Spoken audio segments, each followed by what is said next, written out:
चलिए अब डिस्कस कर लेते हैं बीसीजी के ऊपर, क्योंकि अगर आप देखेंगे तो सेंसेक्स में जो मैंने मॉर्निंग में यहाँ पर एंट्री प्लान कर रखी थी उसमें मुझे अभी तक कोई एंट्री नहीं दिखी है। मेरे लेवल्स अभी तक आए नहीं है वर्चुअल में भी। तो डिस्कस कर लेते हैं एक इंटरेस्टिंग केस स्टडी बीसीजी के ऊपर। इसके अंदर क्या क्या लेटेस्ट न्यूज़ है, कब इसमें ट्रेडिंग स्टार्ट हो सकती है, कैसे इसमें इन्वेस्टर फंसे, वो सारी चीज़ें डिटेल में डिस्कस करते हैं। अगर आप देखेंगे राइट नाउ मैं एनएससी की वेबसाइट पर हूँ। मैंने बीसीजी का स्टॉक यहाँ पर ओपन कर रखा है। कुछ एक जानकारी यहाँ पर अवेलेबल है कि जैसे इसका क्लोज 10.25 था, ये काफ़ी पुराना क्लोज है और एडजस्टेड प्राइस 10.25 के आसपास ही है। अगर मैं इसमें कोई अनाउंसमेंट देखूं, यानी कि सेबी की तरफ से अगर इनको कुछ नोटिफिकेशन दिया गया हो और इन्होंने उसका कुछ एक रिप्लाई करा हो, तो ऐसा कुछ ज़्यादा है नहीं। 10 मार्च 2025 और 7 मार्च 2025 के दो लेटेस्ट हमें यहाँ पर अनाउंसमेंट देखने को मिल रहे हैं।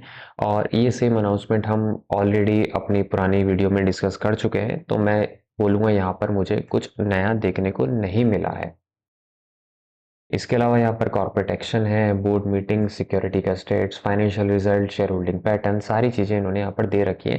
बट कहीं पर भी सेबी की तरफ से अभी तक ऑफिशियल इन्फॉर्मेशन यहाँ पर नहीं आई है कि इसमें अगर कोई बड़ा न्यूज़ हो। तो अब क्वेश्चन आता है कि इसमें ट्रेडिंग कब स्टार्ट होगा और कैसे आप जो इसमें अगर आप फंसे हुए हैं या जो इन्वेस्टर हैं, क्योंकि अगर आप देखें लगभग 6 लाख के आसपास इन्वेस्टर इसमें अभी भी फंसे हुए हैं, तो कैसे वो स्टॉक से निकल सकते हैं, तो वो सारी चीज़ें डिटेल में डिस्कस कर लेते हैं। लेकिन उससे पहले एक बार ये जान लेते हैं कि पीसीजी के शेयर में एग्जैक्टली ऐसा क्यों हुआ था, ताकि इन फ्यूचर अगर आपके सामने कोई ऐसा पेनी स्टॉक हो या कोई ऐसा शेयर हो, उसमें कौन कौन से रेड फ्लैग आपको देखने चाहिए जिसके बाद आप उस स्टॉक से निकल जाएं समय रहते हुए। तो वो सारे रेड फ्लैग्स पहले डिस्कस कर लेते हैं बीसीजी के बारे में। देखिए, सबसे पहला जो रेड फ्लैग था, इन्होंने क्या करा था, इम्पेयरमेंट लॉस। इम्पेयरमेंट लॉस क्या होता है, जैसे कोई इंटेंजिबल एसेट मान लीजिए फॉर एग्जांपल, या कोई कोई भी एसेट मान लेते हैं एक बार के लिए, हर साल उसकी वैल्यू डेप्रिशिएट होती है, उसकी वैल्यू कम होती जाती है। तो अकॉर्डिंगली अकॉर्डिंगली आपको क्या करना चाहिए, उसका इम्पेयरमेंट करना चाहिए, उसकी जो वैल्यू है उसकी गिरानी चाहिए। आप मंथली भी कर सकते हैं, आप ईयरली भी कर सकते हैं, बट इनके केस में इन्होंने ऐसा नहीं करा। देखिए, 2016 से लेकर 2019 तक, from 2016 to 2029, there were signs that asset were turning into debt, way और impairment loss। काफी सारे साइन मिले थे कि आपकी एसेट खत्म हो रही है, but still did it recognise their losses? नहीं, इन्होंने अपने लॉस को यहाँ पर रिकॉग्नाइज नहीं करा। ऑल ऑफ सडन 1920 में और 2019-20 में आकर इन्होंने बोल दिया कि 868 करोड़ का हमारे पास इम्पेयरमेंट लॉस है। अब क्वेश्चन ये आता है कि अगर आपके पास इम्पेयरमेंट लॉस था तो ये चीज आप पहले क्यों नहीं दिखा रहे थे? और सबसे इंटरेस्टिंग फैक्ट जानिए, इन्होंने क्या करा, इसको इन्होंने पीएनएल में नहीं डाला। पीएनएल में ना डालकर इन्होंने इसको ओसीए में डाल दिया, अदर कॉम्प्रिहेंसिव इनकम में डाल दिया। क्योंकि अगर ये पीएनएल में डाल देते तो जो इनका प्रॉफिट था 440 करोड़ का, वो लॉस में कन्वर्ट हो जाता 428 करोड़ में। तो कभी भी आप कभी भी किसी भी वेबसाइट पर कोई भी स्टॉक एनालाइज करते हैं तो ये चीज़ें जरूर देखिए कि अगर इसके पास फिक्स असेट है तो क्या इसमें डेप्रिसिएशन आ रहा है। एक बार फटाफट से फॉर्मूला कैलकुलेट कर लीजिए कि 10% है, 5% है, पिछले साल 5% था, इस बार 15% है, इस बार तो 1% है। तो अगर ऐसी इनकंसिस्टेंसी आपको देखने को मिलती है, it will take hardly 2 to 3 minutes to analyse, but ये आपके जो कीमती पैसे हैं उनको बचा सकता है। तो ये चीज़ें आप जरूर एनालिसिस कीजिए।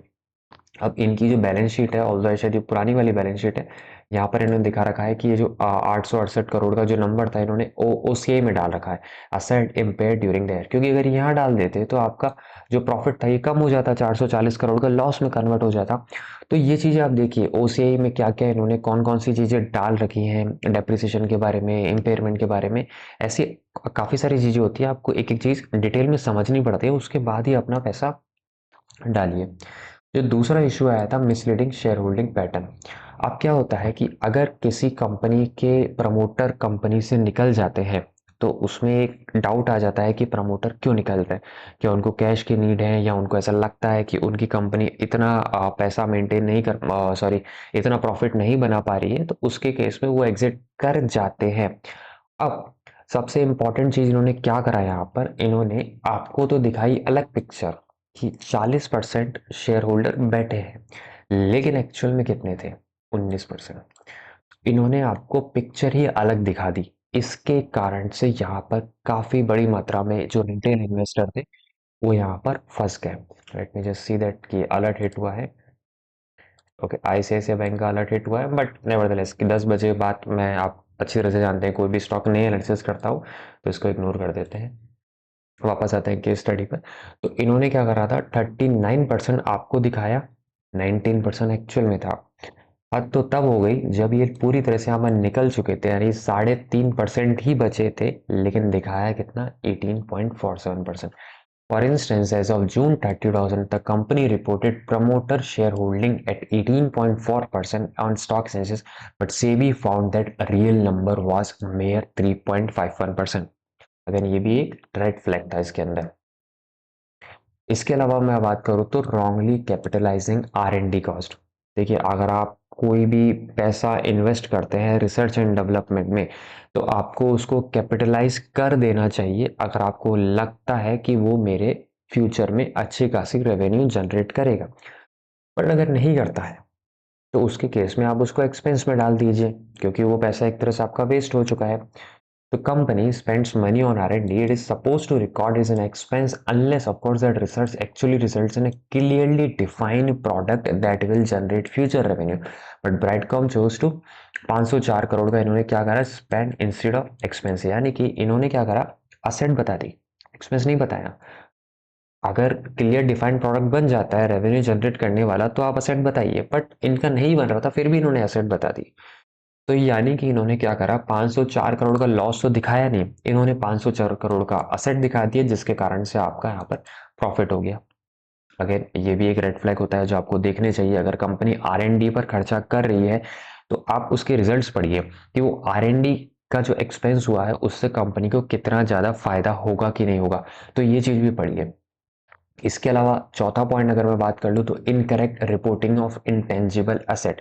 जो इंटेंजिबल असेट होती है, कोई नई टेक्नोलॉजी, पेटेंट, प्रोप्राइटरी सॉफ्टवेयर, अगर कंपनी उस पर कोई कॉस्ट स्पेंड करती है तो उसके केस में अगर वो जनरेट करती है रेवेन्यू में, देखिए ऊपर वाला पॉइंट ये लगभग, अगर वो जनरेट करती है तो उसके केस में आप उसको अपनी असेट बता दीजिए। लेकिन if the asset isn't generating revenue, अगर वो रेवेन्यू जनरेट नहीं करती है तो उसके केस में आप उसको पीएनएल में राइट ऑफ कर दीजिए। बट इन्होंने नहीं करा। इन्होंने क्या करा, उन सारी चीज़ों को जो अपने यहाँ पर एग्जैक्टली डिटेल दे रखी है, जो इंटेंजिबल अंडर डेवलपमेंट या फिर कैपिटल वर्क इन प्रोग्रेस से 102 करोड़ के 70 करोड़ के, इन्होंने एडिशन दिखा दिया कि मेरी इंटेंजिबल एसेट में ईयर ऑन ईयर एडिशन होता जा रहा है, बट एग्जैक्टली एडिशन नहीं था, ये तो एक्सपेंस था। तो ये चीज़ें आपको देखनी चाहिए। इसके अलावा यही 4 मेन पॉइंट थे। अभी भी सेबी की तरफ से काफ़ी ज़्यादा इनके ऊपर एक्शन जारी है। ऑब्वियसली जो भी सेबी इन पर आरोप लगाएगी आपने ये गलत करा, तो ये यही बोलने वाले हैं कि ऐसा कुछ नहीं है और हमने सारी चीज़ सही से करी है, और आप जो बोलोगे हम वापस से अपनी, अगर इनसे रिवाइज बैलेंस शीट मांगी गई, रिवाइज नंबर मांगे गए, इन्होंने सारा डेटा सेबी को ये बेसिकली कंप्लाई कर रहे हैं। ऑल्दो सेबी ने जो पुरानी वीडियो में डिस्कस करा था 34 करोड़ का इन पर ऑलरेडी फाइन लगा रखा है। सबसे इंपॉर्टेंट ट्रेडिंग पर आता है कि ट्रेडिंग कब स्टार्ट होगी। देखिए, इसके बारे में कोई कुछ कह नहीं सकता है। ट्रेडिंग कभी आज स्टार्ट हो, 10 दिन बाद स्टार्ट हो, 15 दिन बाद स्टार्ट हो, इसके बारे में ऑफिशियल जो नोटिफिकेशन सेबी की तरफ से ही आएगा। तो अगर आपको कोई ऐसी इन्फॉर्मेशन मिल रही है कि 1 वीक बाद या 10 वीक बाद, 2 वीक बाद या 3 वीक बाद अगर इसमें ट्रेडिंग स्टार्ट हो रही है, तो आप रेफर कीजिए क्या कोई ऑफिशियल अनाउंसमेंट है क्या इसी वेबसाइट पर आकर। अगर ऑफिशियल अनाउंसमेंट नहीं है तो आप उस सारी न्यूज़ को इग्नोर कर सकते हैं। एट द एंड इन्होंने भी फाइनल वर्डिक्ट यही दे रखा है, और मैं भी आपको यही बोलूंगा, अगर आप किसी पेनी स्टॉक को बाय करते हैं तो आप ये मत समझिए कि आप बहुत ज़्यादा लकी है। ठीक है, ये मत समझिए कि आप बहुत ज़्यादा लकी हैं, क्योंकि इट माइट बी पॉसिबल वो आपके अगेंस्ट में हो सकता है। Why I am so lucky to have found this once in a lifetime opportunity. क्या आप इतने लकी हैं कि आपको once in a lifetime opportunity मिल जाएगी? जी नहीं।